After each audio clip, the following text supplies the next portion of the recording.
تک آپ لوگ کھڑے رہیں گے, جب تک آپ لوگ باہمت رہیں گے, کوئی آپ کا بال بھی بھیکا نہیں کر سکتا ہے.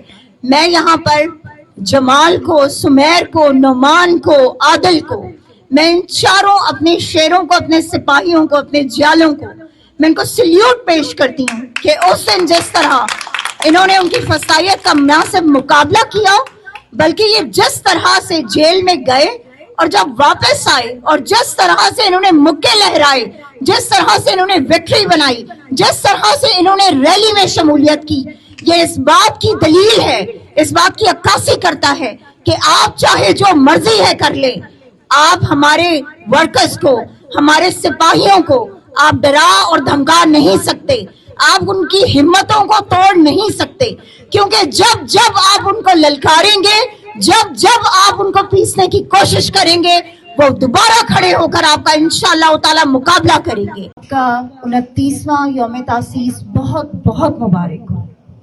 آج کا دن کوئی شک نہیں ہے, بہت خاص دن ہے ہم سب کے لیے, پاکستان تحریک انصاف کے لیے, ہمارے سارے کارکنان کے لیے, لیڈران کے لیے, ہر ایک کے لیے, سپورٹرز کے لیے, ووٹرز کے لیے.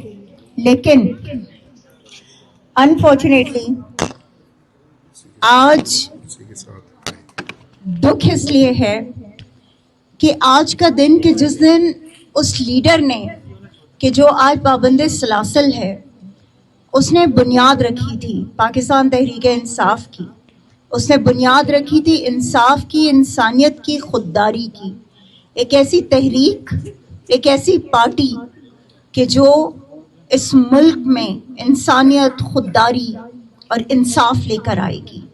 لیکن آج وہ لیڈر یہاں نہیں ہے, آج اس لیڈر کے ساتھ ہم اپنے یوم تاسیس نہیں منا پائے, اور اسی بات کا دکھ ہے. پچھلے سال بھی خان صاحب ہمارے ساتھ موجود نہیں تھے, خان صاحب جیل میں تھے, آج بھی وہ جیل میں ہیں. لیکن میں آپ کو یقین دلاتی ہوں کہ انشاءاللہ تعالی ہمارے اگلے یوم تاسیس سے بہت پہلے عمران خان صاحب واپس اپنے لوگوں کے درمیان ہوں گے, اور انشاءاللہ تعالی خان صاحب لیڈ کریں گے اس قوم کو. ایک بات یاد رکھیے گا, خان صاحب نے جب یہ پارٹی بنائی تو ٹوٹل میرے خیال میں 6 یا 10 لوگ تھے کہ جو خان کے ساتھ چلے تھے. جب یہ سلسلہ جڑا, جب یہ سلسلہ بڑھا تو ایک قافلہ بنتا گیا, اور آج پاکستان تحریک انصاف پاکستان کی سب سے بڑی اور سب سے مقبول جماعت ہے. لیکن وہ جماعت ہے کہ جس کے ساتھ ظلم و ستم کی, جبر کی, فسطائیت کی انتہا کی گئی پچھلے 2.25 سالوں میں. لیکن مجھے فخر ہے اس بات پر کہ ہمارا NA57 چاہے PP 18 ہو, چاہے PP 19 ہو, اس کے نوجوانوں نے, اس کی خواتین نے, بزرگوں نے, بہنوں نے, بچوں نے, انہوں نے ہمت نہیں ہاری, انہوں نے اپنا حوصلہ نہیں ٹوٹنے دیا, اور ہر وقت یہ ساری ٹیم میدان عمل میں رہی. انہوں نے ریلیز نکالی, انہوں نے پروٹیسٹ کیے, انہوں نے جلسے کیے, انہوں نے کنونشنز کیے, انہوں نے بلونز اڑائے, وہ ایکٹیویٹیز کی, مطلب جو کچھ ہو سکتا تھا یہ کرتے رہے. کس لیے؟ صرف اس لیے کہ ان کا لیڈر شاید ان کی اس کاوش سے باہر آ جائے. یہ یاد رکھیے گا کہ آپ اگر یہ سمجھتے ہیں نا کہ ہماری یہ ریلیز یا پروٹیسٹ یا یہ جو چھوٹی چھوٹی ایکٹیویٹیز ہیں ہماری یہ کیا اثر کریں گی یا اس سے کیا ہوگا, تو اس سے بہت فرق پڑتا ہے. فرق پڑتا ہی ہے تو آپ کے کنونشنز پہ, آپ کی ریلیز پہ, آپ کے پروٹیسٹس میں وہ لوگ آ کر کریک ڈاؤن کرتے ہیں. فرق پڑتا ہی ہے, آواز پہنچتی ہے ان تک کہ NA57 جاگ رہا ہے, آواز پہنچتی ہے کہ PP 18 اور PP 19 جاگ رہا ہے, تبھی وہ آپ کے گھروں کو آ کر ٹھڈے مارتے ہیں, وہ آپ کے گھروں کے دروازے توڑتے ہیں, وہ آپ کی خواتین کو بے عزت کرتے ہیں, وہ آپ کو گھسیٹتے ہیں, وہ آپ کو جیلوں میں ڈالتے ہیں, وہ آپ پر ہر ظلم کرتے ہیں. تو اس کا مطلب ہے کہ آپ جیت چکے ہیں اور وہ ہار چکے ہیں, صرف وہ اپنی ہار مان نہیں رہے. لیکن اب وہ وقت آ چکا ہے کہ جب وہ گھٹنوں کے بل بیٹھے ہوئے ہیں اور معافی مانگ رہے ہیں اور یہ کہہ رہے ہیں کہ خدارا عمران خان ہی وہ شخص ہے کہ جو باہر آ کر پاکستان کو سنبھال سکتا ہے لیکن صرف ایک سیف ایگزٹ چاہتے ہیں. اپنے چہروں کو تھوڑی سی جو بے نقابی رہ گئی ہے وہ بچانا چاہتے ہیں. خود کی جو ایکسپوز ہو چکے ہیں وہ اب چاہتے ہیں کہ انہیں ایک سیف ایگزٹ ملے, ایک سیف راستہ ملے اور وہ نکل جائیں اور قوم جو ہے پھر ان پر بھروسہ کرنا شروع ہو جائے. یہ بات یاد رکھیے گا, جب تک آپ لوگ کھڑے رہیں گے, جب تک آپ لوگ باہمت رہیں گے, کوئی آپ کا بال بھی بھیکا نہیں کر سکتا ہے. میں یہاں پر جمال کو, سمیر کو, نعمان کو, عادل کو, میں ان چاروں اپنے شیروں کو, اپنے سپاہیوں کو, اپنے جالوں کو میں ان کو سلیوٹ پیش کرتی ہوں کہ اس دن جس طرح انہوں نے ان کی فسائیت کا مناسب مقابلہ کیا, بلکہ یہ جس طرح سے جیل میں گئے اور جب واپس آئے اور جس طرح سے انہوں نے مکے لہرائے, جس طرح سے انہوں نے وکٹری بنائی, جس طرح سے انہوں نے ریلی میں شمولیت کی, یہ اس بات کی دلیل ہے, اس بات کی عکاسی کرتا ہے کہ آپ چاہے جو مرضی ہے کر لیں, آپ ہمارے ورکرز کو, ہمارے سپاہیوں کو آپ ڈرا اور دھمکا نہیں سکتے, آپ ان کی ہمتوں کو توڑ نہیں سکتے, کیونکہ جب جب آپ ان کو للکاریں گے, جب جب آپ ان کو پیسنے کی کوشش کریں گے, وہ دوبارہ کھڑے ہو کر آپ کا انشاءاللہ تعالی مقابلہ کریں گے. اللہ تعالیٰ آپ سب کو اپنی امان میں رکھے, اللہ تعالیٰ آپ سب کا حامی و ناصر ہو. عالیہ آپا کے لیے خاص طور پر یہاں پر میں چاہوں گی کہ آپ سب کھڑے ہو کر ان کے لیے تالیاں بجائیں کہ جس طرح اس جرأت مند خاتون نے اس دن یہ ثابت کیا کہ ہمیں اگر کچھ ہو جائے کوئی فرق نہیں پڑتا, لیکن میرا ورکر اس کو جیل میں نہیں جانا چاہیے. اور وہ جرأت مند خاتون یہاں سے اپنے ورکر کے پیچھے وہاں گئی اور انہوں نے گرفتاری وہاں پر دے دی, لیکن انہوں نے اپنے ورکرز کا ساتھ نہیں چھوڑا. عالیہ آپا, hats off to you and we are proud of you کہ ہمارے پاس اس ٹائم پنجاب میں ایک ایسی جرأت مند لیڈر موجود ہے کہ جس نے یہ ثابت کیا ہے کہ بڑے بڑے مرد اس کے آگے واقعی میں کوئی حیثیت نہیں رکھتے, اور اس نے دلیری کا وہ منہ بولتا ثبوت اس دن پیش کیا ہے کہ جس کو کوئی ڈینائی نہیں کر سکتا. We are proud of you all. Thank you so much. کون بچائے گا پاکستان؟ وزیر اعظم, وزیر اعظم, وزیر اعظم. تیری ونگ میری wing, youth wing, youth wing. تیری ونگ میری wing, youth wing, youth wing. سب سے مضبوط wing, youth wing, youth wing. کون بچائے گا پاکستان؟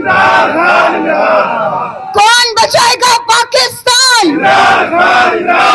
عمران تیری جان. میں اپنے پی پی 19 کے شعروں کو خراج تحسین پیش کرتا ہوں, کیونکہ آج سے چند دن پہلے پچھلے جمعے کو یہاں پڑوس میں ہی میں آپ کو بتانا چاہتا ہوں کہ ایک گراؤنڈ تھا جہاں ہم نے کنونشن رکھا تھا. وہاں پر پنجاب حکومت کے گنڈے آئے, کیونکہ وہ ایک پرائیویٹ پلیس تھی. وہاں ہماری مرضی, ہر پاکستانی کا حق ہے کہ وہ کسی بھی اپنی پرائیویٹ پلیس پہ اپنا کوئی ایونٹ رکھ سکتے ہیں. نہ تو ہمارا وہ ایونٹ غیر آئینی تھا, نہ غیر قانونی تھا, نہ کوئی ہم اس میں غیر آئینی اور غیر قانونی بات کرنے جا رہے تھے. ہم نے تو وہاں آواز اٹھانی تھی فلسطین کے مسلمانوں کے لیے, کشمیر کے مسلمانوں کے لیے, اور بالخصوص اپنے ملک پاکستان کے لوگوں کے لیے. لیکن جب انہوں نے غنڈہ گردی کی تو ان نوجوانوں نے, آپ کو خراج تحسین پیش کرتا ہوں جس طرح آپ کھڑے ہوئے. اور آج کا یہ ہمارا پروگرام, کیونکہ ہم کافی لیٹ ہو چکے ہیں, 7 بجے کا ٹائم تھا, میرے خیال سے 2-2.5 گھنٹے ہم لیٹ آئے ہوئے ہیں, کیونکہ ہمارے آج 27 یوم جو ہے تاسیس کے پروگرام تھے. آج کا یہ پروگرام یہاں رکھنے کا مقصد یہی تھا کہ ہم ان کو یہ پیغام دیں کہ ہم تمہارے ان اوچھے ہتھکنڈوں سے ڈرنے والے نہیں ہیں. یہ نوجوان سر تو کٹا سکتے ہیں لیکن عمران خان کا نظریہ نہیں چھوڑ سکتے. جب عمران خان, بلکہ میں کہتا ہوں عمران خان کا کوئی آگے نمائندہ بھی ان کو بلائے گا تو یہ پھر بھی نکلیں گے. اور آج 29واں یوم تاسیس ہے. ہم نے آج کا دن تجدید عہد کا دن ہے. آج یہ عہد کرنا ہے کہ جس مشن, جس مقصد کے لیے, جس نظریے کے لیے عمران خان نے یہ پارٹی بنائی تھی, ہم اپنی جانوں کا نذرانہ دے دیں گے لیکن اس سے 1 انچ پیچھے نہیں ہٹیں گے. اور خاص طور پہ ہمیں فخر ہے اپنے اس لیڈر پہ, 2.25 سال جیل کاٹ کر بھی وہ آج بھی اسی نظریے پہ ڈٹا ہوا ہے. آج بھی وہ کسی ڈیل کرنے کے چکر میں نہیں ہے. ابھی لاسٹ جو ملک فیصل صاحب ان سے مل کے آئے ہیں تو انہوں نے خان صاحب سے پوچھا کہ کوئی ڈیل شیل تو نہیں ہو رہی. خان صاحب نے کہا میں جتنا عرصہ مجھے مرضی یہاں رکھ لیں میں کسی صورت بھی ڈیل نہیں کروں گا, بلکہ جب بھی آؤں گا اس ملک کی عوام کی حقیقی آزادی لے کے آؤں گا. تو آپ لوگوں نے آج یہ عہد کرنا دوبارہ کہ ہم جس طرح آج تک نکلتے رہے انشاءاللہ پھر نکلیں گے. اور یہ یاد رکھیے گا یہ کوئی سیاسی مقصد نہیں ہے, یہ ہمارے دین کا حصہ ہے. ہمیں دنیا میں اس لیے نہیں بھیجا گیا کہ ہم آئیں پیسہ کمائیں گاڑیاں بنائیں گھر بنائیں اور چلے جائیں, بلکہ اس لیے بھیجا گیا ہے کہ جس زمین کے ٹکڑے پر رہیں وہاں اللہ اور اس کے رسول کا نظام نافذ کریں. اور عمران خان آج جن جرائم کی سزا کاٹ رہا ہے سب سے بڑا جرم یہ تھا کہ اس نے ریاست مدینہ کا نام لیا, اس نے پاکستان کو حقیقی طور پر اسلامی فلاحی ریاست بنانے کا نام لیا. تو آپ نے اس کو سیاست نہیں بلکہ میدان جنگ سمجھ کے نکلنا ہے. اور انشاءاللہ آج انتظامیہ کو اس دن میں نے یہ بھائی کھڑے ان کو کہا تھا 10 دن میں ہم اسی پروگرام کریں گے, آج 10 دن کے اندر کیا, لیکن یہ وہ پروگرام نہیں ہے. ہم انشاءاللہ اگلے 10 دن کے اندر اسی تھانے کی حدود میں دوبارہ ریلی کریں گے. ہم دیکھیں گے کہ یہ بغیرت کون ہے جو ہمیں روکتا ہے. ہم عمران تیرا جانسار عمران تیرا جانسار میں آخر میں کیونکہ وقت کی قلت ہے آپ سب کو خراج تحسین بھی پیش کرتا ہوں اور یہ امید رکھتا ہوں کہ عمران خان کے لیے آپ ہر دفعہ نکلیں گے نعرے لگانے. یہاں سے بڑے قریب ہے وہ سب سے بڑا فرعون, اس تک آواز پہنچے, لیکن اس جذبے کے ساتھ کہ ہماری یہ آواز اس فرعون تک بھی جا رہی ہے, ہماری یہ آواز جو ہے وہ خان صاحب کے پاس جیل میں بھی جا رہی ہے. نعرہ تکبیر, اس جذبے کے یہ آواز نہیں فل آواز چاہیے, جتنا جوش جذبہ. نعرہ تکبیر, ہاتھ کھڑے کر کے کون بچائے گا پاکستان, کون بچائے گا پاکستان, ہے حق ہمارا ہم لے کے رہیں گے, یہ باپ بھی دے گا, یہ راہ کٹن ہے, راہ کے اندر جیلیں بھی ہوگی پولیس بھی ہوگی, پھر بھی کہو گے سوچ کے بولو, اگر سوچ لیا تو کر کے بولو, کر کے بولو. نعرہ تکبیر. ہم اپنے کپتان کے لیے پورے جذبے کے ساتھ شرم کرو حیا کرو, شرم کرو حیا کرو, وزیر اعظم